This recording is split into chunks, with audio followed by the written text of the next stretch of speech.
Hello மக்களே, நாங்கள் இன்றைக்கி எங்கே வந்திருக்கோன்னு பார்த்தீங்கன்னா திருவண்ணாமலையில் இருக்கிற அண்ணாமலை டெம்பிள் தாங்க. இந்த டெம்பிளோட புராண கதையை பார்க்கலாம். விஷ்ணுக்கும் பிரம்மாவுக்கும் சண்டை வரும்போது யார் பெரியவங்கன்னு அப்போது சிவன் காட்சி அளித்து என்னோட அடியும் முடியும் யார் பார்க்குறாங்களோ அவங்க தான் இந்த பிரம்மாண்டத்தோட பெரியவங்கன்னு சொல்லுவாங்க. அப்போ என்ன ஆகும்னா, விஷ்ணு அடியை பார்க்க போயிடுவார், பிரம்மா முடியை பார்க்க போயிடுவார். ரெண்டு பேர்னாலேயும் சிவனோட அடிமுடி பார்க்கவே முடியாதுங்க. சிவன் அவங்க ரெண்டு பேருக்கும் நடுவில் அக்னி ரூபமாக காட்சி அளிப்பார். அதனால தாங்க நம்ம திருவண்ணாமலை டெம்பிளை அக்னி லிங்கம்னு கூட சொல்கிறாங்க. இந்த கோயிலை யார் கட்டியிருக்காங்கன்னு பார்த்தீங்கன்னா நம்ம சோழ மன்னன் தாங்க இந்த கோயிலை கட்டியிருக்காங்க. இந்த கோயில் பார்த்தீங்கன்னா 850 CE to 1280 CEல நடுவில் தாங்க இந்த கோயிலை கன்ஸ்ட்ரக்ஷன் பண்ணியிருக்காங்க. இந்த கோயிலோட இன்னும் பார்த்தீங்கன்னா இந்த கோயிலில் 4 கோபுரம் இருக்குதுங்க. மீன்ஸ் இந்த 4 கோபுரம் பார்த்தீங்கன்னா 4 திசையை குறிக்குதுங்க.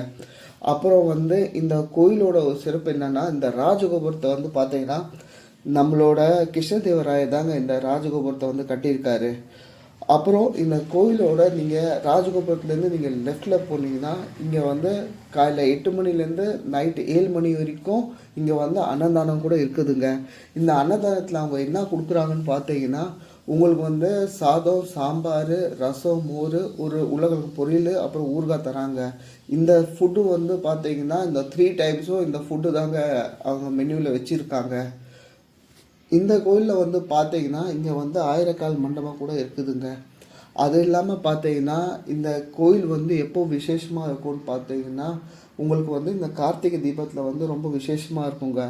இந்த கோயில் பின்னாடியே பார்த்தீங்கன்னா ஒரு மலை இருக்குதுங்க. அந்த மலை உச்சியில் அவங்க தீபத்தை ஏற்றுவாங்க. அது இல்லாமல் பார்த்தீங்கன்னா பௌர்ணமி அப்போது பார்த்தீங்கன்னா இங்கே மலை சுற்றுவாங்க. மலை சுற்றுற வழியிலே பார்த்தீங்கன்னா ஒரு 8 லிங்கம் இருக்குதுங்க. அந்த மலையோட டிஸ்டன்ஸ் எவ்வளோன்னு பார்த்தீங்கன்னா 14.2 கிலோமீட்டர்ஸ் இருக்குதுங்க.